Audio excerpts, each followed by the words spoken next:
बिस्मिल्लाहिर्रहमानिर्रहीम। अस्सलाम वालेकुम नादरीन, आप यूट्यूब चैनल देख रहे हैं। मैं इमरान खान हूँ। इमरान खान साहब ने जेल से 7 नकात भिजवाए हैं कौम के नाम, और ये उनका एक बड़ा इंपॉर्टेंट पैगाम है जिसमें आपको ये पता चल जाएगा कि इमरान खान साहब जिस दिन गिरफ्तार हुए थे उस दिन कहाँ खड़े थे और आज इतनी लंबी कैद गुजारने के बाद कहाँ खड़े हैं।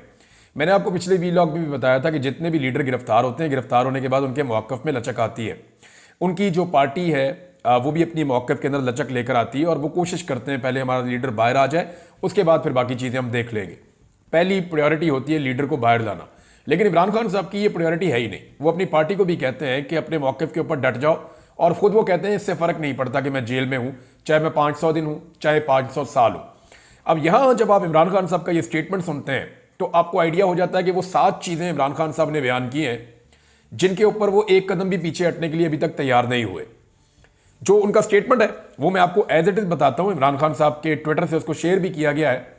साबिक वज़ीर-ए-आज़म इमरान खान का अडियाला जेल से पाकिस्तानी कौम के नाम पैगाम। तहरीक इंसाफ ने हमेशा आईन और कानून के मुताबिक जद्दोजहद की है, मगर मुल्क पर मुसल्लत माफिया हमेशा आईन और कानून की खिलाफ वर्जी करता है।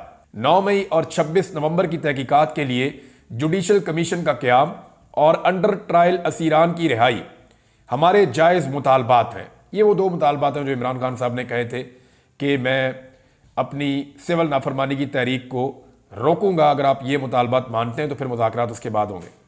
मैं सिविल नाफरमानी की तहरीक चंद दिनों के लिए मुअख्खर कर रहा हूं। इस दौरान तहरीक इंसाफ के खदोखाल और टाइम लाइन का फैसला करूंगा। यह बहुत इंपॉर्टेंट है। 7 ऐसी वजूहात हैं जिनकी वजह से हमारे लिए सिविल नाफरमानी की तहरीक शुरू करना ज़रूरी हो चुका है। अब सिविल नाफरमानी की तहरीक पे बहुत तनकीद हो रही थी। इमरान खान साहब की अपनी पार्टी के अंदर कई लोग जो है वो इसके ऊपर पूरी तरह आवाज़ नहीं उठा रहे थे। लोग डरे हुए थे और इमरान खान की पार्टी के लोगों को ब्लैकमेल भी किया गया। ये कहा भी गया कि देखें आप हैं तो पाकिस्तानी, तो ये कैसे मुमकिन है कि आप पाकिस्तान के अंदर सिविल नाफरमानी की तहरीक चलाकर मुल्क को नुकसान पहुंचाएं। ये सवाल उठाया गया।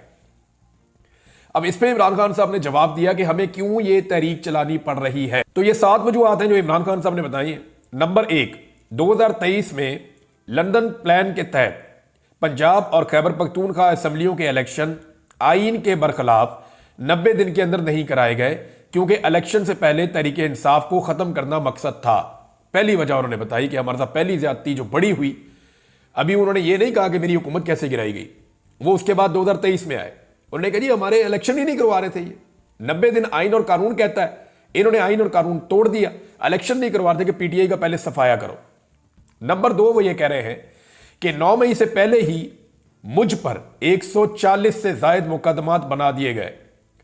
रेंजर्स ने मुझे इस्लामाबाद से अगवा किया, जिसको सुप्रीम कोर्ट ने गैर कानूनी करार दिया। 9 मई एक फॉल्स फ्लैग ऑपरेशन था जिसके तहत हमारे लोगों को गिरफ्तार करना मकसद था। 10,000 अफराद को गिरफ्तार करके झूठे मुकदमात में जेलों में डाल दिया गया। हमारे कारकुनान और पार्टी रहनुमाओं पर तशद्दुद किया गया, उनके घरों को तोड़ा गया, उनके खानदानों को हिरासा किया गया, उनको अदालतों से जमानत मिलते ही किसी नए झूठे पर्चे में गिरफ्तार कर लिया जाता। मेरे अगवा से लेकर कारकुनों पर तशद्दुद, गिरफ्तारियां, सब कुछ गैर कानूनी और गैर आईनी था। इस जुल्म के खिलाफ सुप्रीम कोर्ट में पटिशन दायर की, लेकिन सुप्रीम कोर्ट ने इंसानी हकूक की इन बदतरीन खिलाफ वर्जियों का नोटिस तक न लिया। काजी फायद ईसा हुकूमत के साथ मिला हुआ था। 1971 के बाद कभी किसी पार्टी पर इस तरह का रियासती जबर नहीं किया गया। नंबर 3 पे इमरान खान साहब ने बताया कि तमाम गैर कानूनी और गैर जमहूरी हरबों के बाद उनको गलतफहमी थी कि 8 फरवरी को तहरीक इंसाफ इलेक्शन नहीं जीत सकती। सिकंदर सुल्तान राजा और काजी फायद ईसा ने मिलकर पार्टी निशान छीना, जो पार्टी को बैन करने के मुतरादिफ था। हमारे उम्मीदवारों को निशाना बनाया गया। 3 उम्मीदवारों को जबरदस्ती इलेक्शन से दस्तबरदार करवाया गया। चौथी ऑप्शन का बंदा खड़ा हुआ, आप अंदाजा कर लें। फिर चौथी चीज इमरान खान साहब बता रहे हैं कि उनको इंजीनियरिंग के जरिए इलेक्शन जीतने का इस कदर यकीन था कि नवाज शरीफ अपनी विक्ट्री स्पीच भी तैयार कर चुका था, लेकिन तकरीर से पहले उनको पता चल गया कि पाकिस्तान तहरीक इंसाफ इलेक्शन जीत गई है। फिर उन्होंने फॉर्म 47 के जरिए इलेक्शन फ्रॉड किया। कमिश्नर रावलपिंडी ने इस फ्रॉड को कंफर्म किया और गवाही दी, लेकिन उस पर भी निजाम इंसाफ खामोश रहा और कोई नोटिस ना लिया। नंबर 5, इस रजीम चेंज के बाद के 2.5 सालों में यूं तो इंसाफ के निज़ाम पर कब्जे के लिए हर जाबराना और गैर इखलाकी हरबा इस्तेमाल किया गया, लेकिन 26वीं आईनी तरमीम के जरिए अदालतों की आज़ादी के ताबूत में आखिरी कील ठोंक दिया गया। अपनी मर्जी के जज लगाने के लिए आइन के साथ खिलवाड़ किया गया। इस तरमीम की मंजूरी के लिए जो हरबे इस्तेमाल किए गए वो भी एक मजायका खेज दास्तान है। लेकिन इस सारे मामले पर भी ना अदलिया ने कोई नोटिस लिया, ना रियासत का चौथा सतून समझे जाने वाला मीडिया इसके खिलाफ आवाज बुलंद करने की इखलाकी जुर्रत कर सका।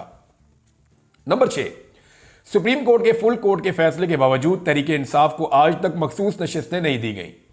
यह ना सिर्फ तौहीन अदालत है बल्कि अवामी फैसले की तौहीन और जमहूरियत पर शब खून भी है। नंबर 7, 26 नवंबर को हमारे पुरअमन और निहत्ते सियासी कारकुनों पर गोलियां बरसाई गईं। हमारे कारकुनान मुकम्मल तौर पर पुरअमन थे, उन्होंने किसी को नुकसान नहीं पहुंचाया था। उनका मुतालबा आइन और कानून और जमहूरियत की बहाली था, ना तो लॉ एंड ऑर्डर की सूरत हाल थी, ना ही कोई और पुरतशद्दुद कार्रवाई हुई। लेकिन इसके बावजूद हमारे लोग शहीद किए गए। 12 लोग मगरिब से पहले शहीद किए गए और बाकियों को रात बिजली बंद करके गोलियां मारी गई।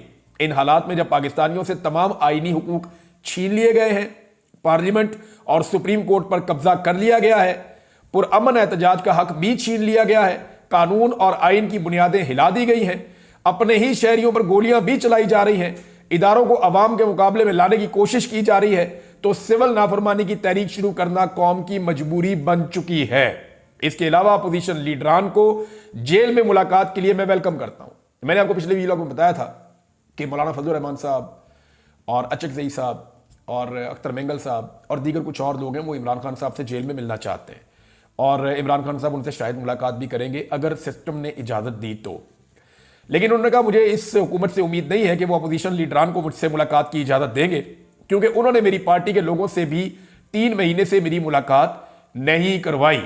ये जनाब इमरान खान साहब का स्टेटमेंट है और उनका बड़ा क्लियर स्टेटमेंट है। बाकी खबरें अब मैं आपके सामने रखता हूं। नाज़रीन, वाकई सूरत हाल वहां तक पहुंच गई है कि अब इमरान खान साहब की बात माननी पड़ेगी। यानी नजम सेठी साहब हो गए और कुछ और भी सहाफ़ी हैं जो इमरान खान साहब के खिलाफ ज़्यादातर वो रिपोर्टिंग करते रहे हैं और उनका बयानिया इमरान खान साहब से मुतसादिम रहा है, यह नजरियाती इख्तलाफ रहा है और यह सबका हक होता है। यानी अगर किसी को इमरान खान साहब के नजरिए से इख्तलाफ है तो वो ये हक इस्तेमाल कर सकता है अपना, और अगर मुझे किसी के नजरिए से इख्तलाफ है तो मैं भी ये हक इस्तेमाल कर सकता हूं अपना। तो यही आज़ादी इज़हार राय होती है। लेकिन बाद लोग जो है वो जब साजिशों का हिस्सा बनते हैं और अजीब अजीब काम करते हैं तो फिर उनको लोगों की तनकीद का सामना भी करना पड़ता है। नजम सेठी कहते हैं 1 साल लगा लो या 2 साल, आखिरकार इमरान खान के साथ मुकम्मल करना ही पड़ेगा। बेहतर है इमरान खान के साथ बात करके इसे अपने और मुल्क के लिए इस्तेमाल कर लें। बटन दबाकर इमरान खान फारिग नहीं किया जा सकता। बहुत सारे लोग अब ये मान रहे हैं कि अब रास्ता ही कोई नहीं है, यानी इमरान खान साहब के साथ बात नहीं करेंगे तो फिर कहां जाएंगे। राणा सनाउल्लाह साहब ने भी अब स्टेटमेंट दे दिया है और राणा सनाउल्लाह साहब ने कहा कि जी 2 स्टेटमेंट उनके आए। एक तो ये पीटीआई से मुज़ाकरात में एस्टेब्लिशमेंट नहीं, इमरान खान साहब ही रुकावट हैं। एक तो वो अब नरम स्टेटमेंट दे रहे हैं निस्बतन। दूसरा राणा सनाउल्लाह साहब का एक और स्टेटमेंट भी है जिसमें उन्होंने ये कहा कि देखें, चाहे यूनिफॉर्म के अंदर जो लोग हैं 24 तारीख से लेकर 26 तारीख तक लोग यूनिफॉर्म में हों या बगैर यूनिफॉर्म में हों, दोनों तरफ इन्ना लिल्लाहि व इन्ना इलैहि राजिऊन होना चाहिए और दोनों तरफ से ये बात होनी चाहिए। तो मैं एक चीज़ पे क्लियर कर दूं कि पाकिस्तान तहरीक इंसाफ ने और सब ने जो बावर्दी रेंजर्स एहलकार जिनकी शहादतें हुई, जो एफसी एहलकार की शहादत हुई, इस मामले के ऊपर सब ने इजहार हमदर्दी किया और ये शहादतें एक हादसे के नतीजे में हुई थी, लेकिन इसके बावजूद सब ने इजहार हमदर्दी किया। और क्योंकि वो अपनी ड्यूटी के ऊपर थे और दौरान ड्यूटी, अब ड्यूटी आप उनसे क्या ले रहे थे ये एक अलग बहस है, लेकिन दौरान ड्यूटी वो शहीद हो गए, वो तो अपना काम करने आए थे, तो वो शहादतें हैं उनकी। तो उनके ऊपर तो सबने जो है वो कहा कि अफसोस का इजहार भी किया, हमदर्दी का इजहार भी किया। लेकिन दूसरी तरफ जो पाकिस्तान तहरीक इंसाफ के लोग शहीद हुए उनके ऊपर तो किसी ने बात ही नहीं की। राणा सनाउल्लाह साहब आपकी पार्टी तो अभी तक मानती ही नहीं है, वो तो तस्लीम ही नहीं करते कोई एक बंदा भी जो है उसको गोली लगी है और कोई एक बंदा भी जो है वो शहीद हुआ है, वो तो ये मानते ही नहीं है। तो ये बहुत ज़मीन आसमान का फ़र्क है। पाकिस्तान तहरीक इंसाफ ने इस मामले में काफ़ी रिस्पॉन्सिबिलिटी का मुजाहरा किया था। अब इस वक्त जो अमेरिका का मूड है ना पाकिस्तान को लेकर, यानी जो आने वाली ट्रंप की एडमिनिस्ट्रेशन है, 1 महीना बाकी रह गया है, 20 जनवरी को उन्होंने हल्फ ले लेना है। उसके बाद जो अमेरिका का स्याह और सफ़ेद है वो तो डोनाल्ड ट्रंप के पास हो गई, लेकिन दुनिया में एक बहुत बड़ी इन्फ्लुएंशियल ताकत है अमेरिका, और पाकिस्तान जैसे मुल्क जो हैं वो अमेरिका की तरफ देखते हैं अपनी इकोनॉमी के लिए, अपने मामलात के लिए। तो फिर डोनाल्ड ट्रंप के हाथ में चीज़ें आ जाएंगी। अब डोनाल्ड ट्रंप की जो एडमिनिस्ट्रेशन है, जो उन्होंने अपनी टीम बनाई है, उसके मूड को देखते हुए मौजूदा हुकूमत ने सर जोड़ लिए कि बचना कैसे। यानी इन्होंने पूरी कोशिश की थी, इन्होंने अपने सफ़ीर की ड्यूटी लगाई वहां पे और बहुत सारे लोगों को कहा, बहुत सारे ओवरसीज पाकिस्तानियों से रब्ता किया, बहुत सारे लोगों को बहुत सारा पैसा ऑफर किया, लॉबिंग के लिए पैसा खर्च किया, लेकिन इसके बावजूद कामयाबी हुई नहीं। बजाय इसके कि कामयाबी होती, जो कुछ इन्होंने किया वो उल्टा गले पड़ गया। और जिस तरह वो जियो ने एक खबर लगाई और जियो को वहां देखा जाता है कि प्रो एस्टेब्लिशमेंट एक चैनल है या प्रो पीडीएम एक चैनल है जिसकी इस वक्त हुकूमत है, तो वो जब ट्रोलिंग कर रहा था ट्रंप की टीम की या ट्रंप की, तो उसको लेकर काफी वहां पे जो है वो गड़बड़ हो गई और वो मामला जो बाद में खुलना था वो अभी खुल गया। अब 1 महीना बाकी है, सारे सर जोड़कर बैठे हैं कि इसमें अब करें क्या। इसमें से हुकूमत को सिर्फ एक चीज मिल सकती है, सिर्फ एक बयानिया मिल सकता है, और वो भी लंगड़ा बयानिया है, यानी वो भी इतना काम नहीं आएगा। एक कमजोर बयानिया ये मिल सकता है, हो सकता है इसे 5 या 10 साल के बाद इनके काम आ जाए।